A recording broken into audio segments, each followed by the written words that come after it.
नमस्ते। वैदिक ज्ञान, ये शब्द सुनते ही ना दिमाग में बहुत कुछ आता है। गहरे रहस्य, पुराने ग्रंथ और साथ ही बहुत सारे सवाल भी। और उतनी ही गलतफहमियां भी। बिल्कुल। तो आज हम इन्हीं में से कुछ सबसे बड़ी गुत्थियों को सुलझाने की कोशिश करेंगे। हमारे पास ईश्वर, मनु और सार्वभौमिक ओम पर वैदिक ज्ञान नाम के स्रोत से कुछ बहुत ही दिलचस्प बातें हैं। हम्म। हमारा मिशन एक तरह से साफ है, ये समझना कि ईश्वर की असल प्रकृति क्या है। वो 33 करोड़ देवी देवताओं वाली जो बात है, उसका सच क्या है। वो तो बहुत बड़ा सवाल है। हाँ, और मनुस्मृति इतनी विवादास्पद क्यों है, और क्या सच में गायत्री मंत्र के जाप पर कोई पाबंदी है।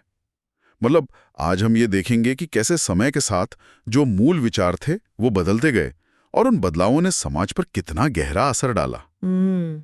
तो चलिए इस गहरी पड़ताल को शुरू करते हैं। और सबसे पहले सबसे बड़ा सवाल, ईश्वर क्या है। कुछ लोग पूरे दिल से मानते हैं, कुछ सिरे से नकारते हैं।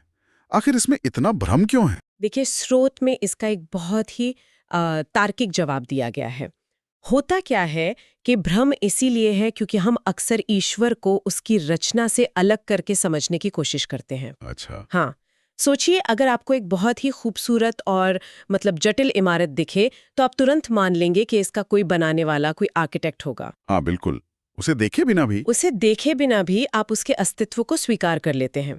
बिल्कुल इसी तरह ये ब्रह्मांड, ये ग्रह, तारे और प्रकृति के नियम जो इतनी सटीकता से काम कर रहे हैं, ये सब ईश्वर की रचना है। सही बात है। स्रोत कहता है कि जितना हम इस ब्रह्मांड की जटिलता और इसके नियमों को समझेंगे, उतना ही हमें उस बनाने वाली शक्ति की बुद्धि और सामर्थ्य का एहसास होगा।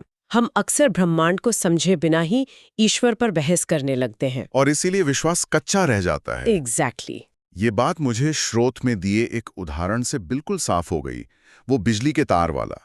कोई भी बिजली के नंगे तार को नहीं छूता, क्योंकि उसे पक्का यकीन है कि नतीजा क्या होगा। वो डर असली है। वो ज्ञान पक्का है। हाँ, लेकिन सोर्स कहता है कि ईश्वर के नाम पर बड़े बड़े भाषण देने वाला भी शायद मन ही मन उससे नहीं डरता, क्योंकि वो विश्वास वो अंदर तक उतरा ही नहीं है। अगर उतरा होता तो वो लोभ, लालच या ईर्ष्या जैसे काम कैसे कर पाता। आपने बिल्कुल सही पकड़ा। ये ज्ञान और अनुभव का फर्क है। और स्रोत के मुताबिक ईश्वर कोई कोई व्यक्ति नहीं है जो कहीं आसमान में बैठा हो। वो एक निराकार, सर्वव्यापक, सर्वशक्तिमान सत्ता है। एक ऐसी ऊर्जा जो ब्रह्मांड के कण कण में है और उसके बाहर भी। जब कुछ नहीं था तब भी वो थी। विज्ञान जिन नियमों की बात करता है, गुरुत्वाकर्षण हो या भौतिकी के दूसरे सिद्धांत, वो सब उसी सत्ता के बनाए हुए हैं। तो जो शक्ति हर जगह मौजूद है, उसका कोई एक आकार या रूप हो ही नहीं सकता। हो ही नहीं सकता, उसे निराकारी होना होगा। ठीक है, ये तार्किक बात समझ में आती है, लेकिन यहीं पर वो सवाल उठता है जो हर किसी के मन में आता है और जिसका जिक्र हमारे सोर्स में भी है।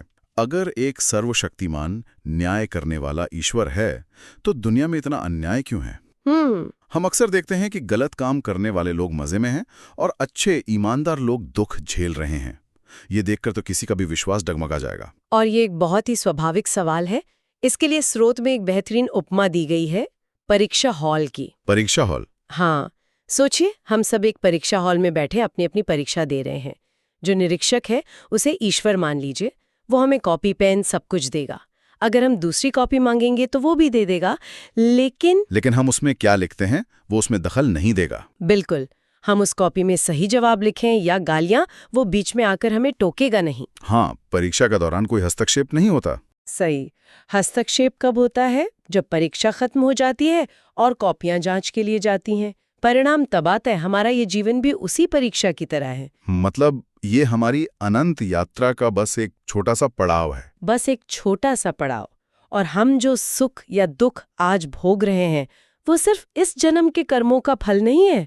वो तो पिछले कई जन्मों के संचित कर्मों का नतीजा है।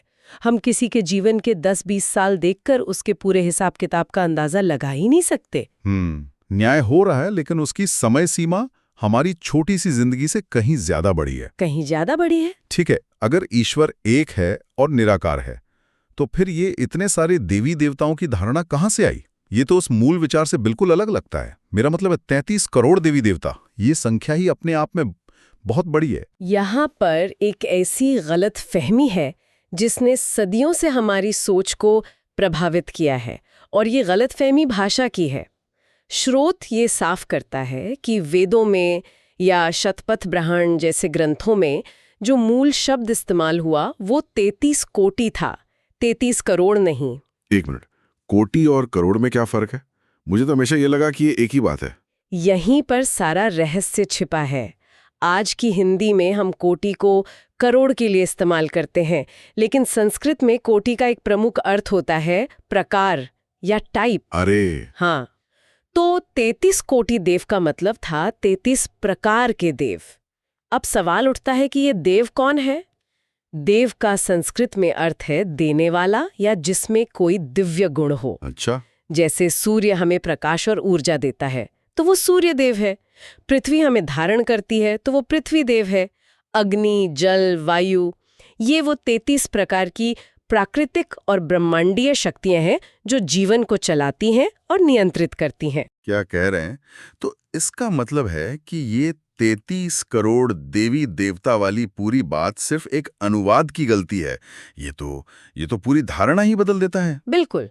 तो अगर ये 33 प्रकार की शक्तियां हैं, तो फिर ब्रह्मा, विष्णु और शिव की जगह कहाँ है इस व्यवस्था में? क्योंकि उन्हें तो ईश्वर का ही रूप माना जाता है। बहुत अच्छा सवाल। स्रोत के अनुसार ईश्वर का एक ही निज नाम है, ओम। बाकी जितने भी नाम हैं वो उसके गुणों या कामों पर आधारित है। मतलब जैसे? इसे ऐसे समझिए जैसे एक ही व्यक्ति को दफ्तर में लोग मैनेजर कहते हैं, घर पर बच्चे पिता कहते हैं और पत्नी पति बुलाती है। व्यक्ति एक ही है, लेकिन उसके काम और रिश्तों के आधार पर नाम अलग-अलग है। अच्छा, तो ये कुछ ऐसा है जैसे हम एक ही व्यक्ति को सीईओ, संस्थापक और बोर्ड मेंबर कहते हैं। पद अलग-अलग हैं पर व्यक्ति एक ही है। बिल्कुल सही। इसी तरह शिव यानी कल्याण करने वाला, विष्णु यानी पालन करने वाला, ब्रह्मा यानी रचना से जुड़ा नाम, ये सब वेदों से आए उसी एक निराकार परमेश्वर के कार्यात्मक नाम है। परम ब्रह्म एक ही है। स्रोत में ब्रह्मा जी को पहले मनुष्य के रूप में भी वर्णित किया गया है, जिन्हें संपूर्ण वेद का ज्ञान मिला। और वेद यानी सिर्फ मंत्र नहीं, बल्कि पूरी सृष्टि को चलाने वाला ज्ञान। ये बात कि कैसे एक शब्द का अर्थ बदलने से पूरी धारणा बदल गई, ये बहुत चौंकाने वाली है। और ये मुझे अगले मुद्दे पर लाती है, जहां शायद ऐसी ही कुछ गलतफहमियां समाज पर बहुत भारी पड़ी हैं। मेरा मतलब है वो नियम जो कहते हैं कि महिलाओं और शूद्रों को गायत्री मंत्र या वेद नहीं पढ़ना चाहिए। सोशल मीडिया पर तो ये एक बहुत बड़ा विवाद है। और स्रोत इसे हमारे समाज को तोड़ने के लिए किया गया एक बहुत बड़ा षड्यंत्र बताता है। वैदिक व्यवस्था के अनुसार ब्राह्मण, क्षत्रिय, वैश्य या शूद्र ये सब कर्म पर आधारित व्यवस्था थी, जन्म पर नहीं। कर्म पर? हाँ, जो ब्रह्म को जानता है, जो ज्ञानी है, वो ब्राह्मण है। महर्षि वेदव्यास महाभारत में कहते हैं कि जन्म से तो सभी एक समान हैं, क्योंकि पहली पीढ़ी ब्रह्म को जानने वाली थी। कर्म से ही वर्ण तय होता है। अगर इस परिभाषा को आज लागू करें तो शायद गिनती के ही लोग ब्राह्मण कहलाने के योग्य होंगे। लेकिन ये विचार कि ज्ञान पर किसी एक वर्ग का अधिकार हो, ये आया कहाँ से? ये बाद में की गई मिलावट है। महर्षि दयानंद का तर्क बहुत सीधा और शक्तिशाली है, जिसका जिक्र स्रोत में है। वो कहते हैं कि सोचिए, जब परमात्मा ने हवा, पानी, सूर्य का प्रकाश, जो जीवन के लिए जरूरी है, वो बिना किसी भेदभाव के सबके लिए बनाए हैं। हाँ, वो तो सबके लिए। तो अपना ज्ञान, जो कि सबसे ज्यादा जरूरी है, उसे वो किसी एक वर्ग के लिए सीमित क्यों रखेगा? ये तो ईश्वर के न्यायपूर्ण स्वभाव के ही खिलाफ है। सही बात है। हमारे शास्त्र कहते हैं माता निर्मात्री भवति, यानी माँ ही निर्माता है।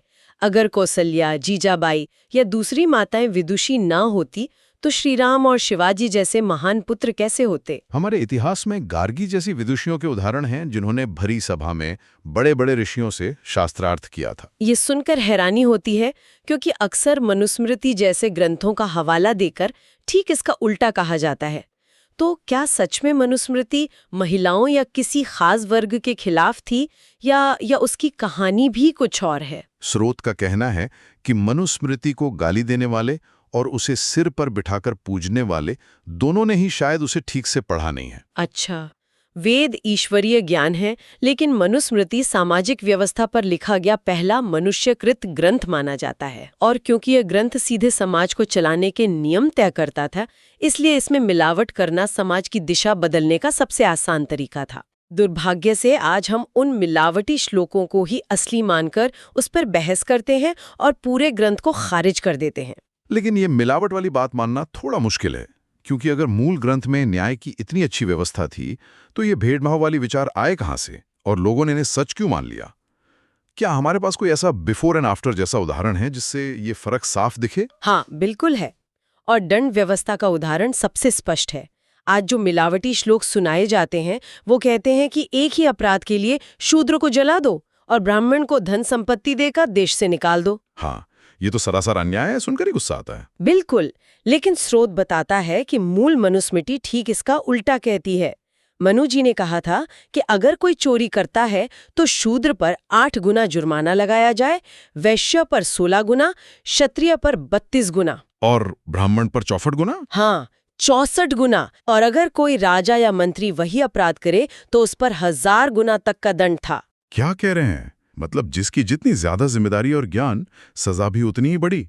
ये तो आज की व्यवस्था से बिल्कुल उल्टा है, जहां अक्सर बड़े और शक्तिशाली लोग बच निकलते हैं। यही मूल सिद्धांत था। योग्यता और पद के साथ जिम्मेदारी बढ़ती थी, शोषण नहीं। ये किसी जाति के खिलाफ नहीं, बल्कि समाज में ऊंचे पद पर बैठे लोगों को ज्यादा जवाबदेह बनाने की व्यवस्था थी। तो इसी तरह शिक्षा व्यवस्था में भी अमीर गरीब का भेद नहीं था। राजा का बेटा हो या गरीब का, सब एक ही गुरुकुल में एक साथ पढ़ते थे। ये सारी बातें मिलावट के नीचे दब गईं। तो हमने ईश्वर के निराकार स्वरूप को समझा, 33 कोटि देवताओं के रहस्य को जाना और ये भी देखा कि कैसे सामाजिक नियमों वाले ग्रंथों में मिलावट की गई। चलिए अब वापस उस मूल बिंदु पर आते हैं जहां से सब शुरू होता है। ईश्वर का नाम ओम। ये सिर्फ एक शब्द तो नहीं है, इसका क्या कोई गहरा वैज्ञानिक या आध्यात्मिक महत्व है? जरूर है। स्रोत के अनुसार ओम के 2 पक्ष हैं। एक है वाचक यानी शब्द या ध्वनि, और दूसरा है वाच्य यानी उस शब्द का अर्थ जो कि स्वयं परमात्मा है। ऐसा माना जाता है कि ओम ब्रह्मांड की पहली ध्वनि है, वो पहला कंपन जिससे सृष्टि की शुरुआत हुई। महाभारत में एक श्लोक है, काल मूलमिदं सर्वम, यानी काल ही सबका मूल है, और वो काल ही ओम का कंपन है। और इसके जाप करने का क्या असर होता है? इसका पूरा लाभ तब मिलता है जब इसे सिर्फ दोहराया न जाए, बल्कि अर्थ भावना के साथ किया जाए। जब कोई व्यक्ति ओम का जाप करते हुए ये महसूस करता है कि इसका अर्थ यानी ईश्वर सर्वव्यापक है, वो हर जगह है, वो सब कुछ देख और सुन रहा है, तब उसका जीवन बदलना शुरू हो जाता है। हाँ, मतलब ये सिर्फ एक ध्वनि नहीं, बल्कि एक एहसास है। बिल्कुल। ये एहसास की एक सर्वव्यापी चेतना आपको देख रही है, व्यक्ति को गलत काम करने से, हिंसा, द्वेष या ईर्ष्या से स्वाभाविक रूप से रोकता है।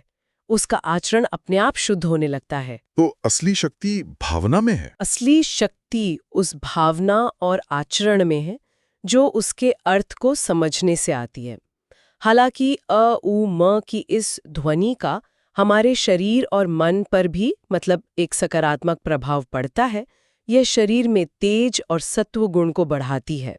तो इसका मतलब ये हुआ कि ओम और गायत्री मंत्र का जाप कोई भी कर सकता है, किसी भी जाति, लिंग या तथाकथित धर्म का व्यक्ति। शर्त सिर्फ मन और भावना की शुद्धता की है। बिल्कुल, कोई बाहरी प्रतिबंध नहीं है, जैसा कि हमारे स्रोत में साफ कहा गया है। तो आज की इस चर्चा से कुछ बातें शीशे की तरह साफ होती हैं। ईश्वर एक निराकार तार्किक शक्ति है जिसे उसकी बनाई सृष्टि के नियमों को समझकर जाना जा सकता है। 33 करोड़ देवताओं की धारणा एक भाषाई गलतफहमी का नतीजा है। असल में ये 33 प्रकार की प्राकृतिक शक्तियां हैं। हाँ, कोटि का अर्थ। हाँ, कोटि।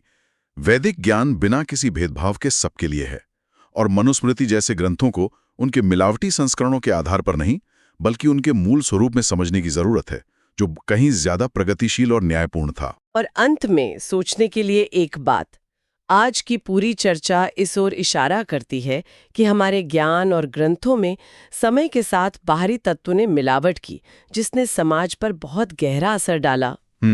ये एक जरूरी सवाल खड़ा करता है जो सिर्फ वैदिक ज्ञान तक सीमित नहीं है। किसी भी ज्ञान परंपरा में, चाहे वो धार्मिक हो, ऐतिहासिक हो या वैज्ञानिक, हम मूल शिक्षा और बाद में किए गए बदलावों के बीच फर्क कैसे कर सकते हैं?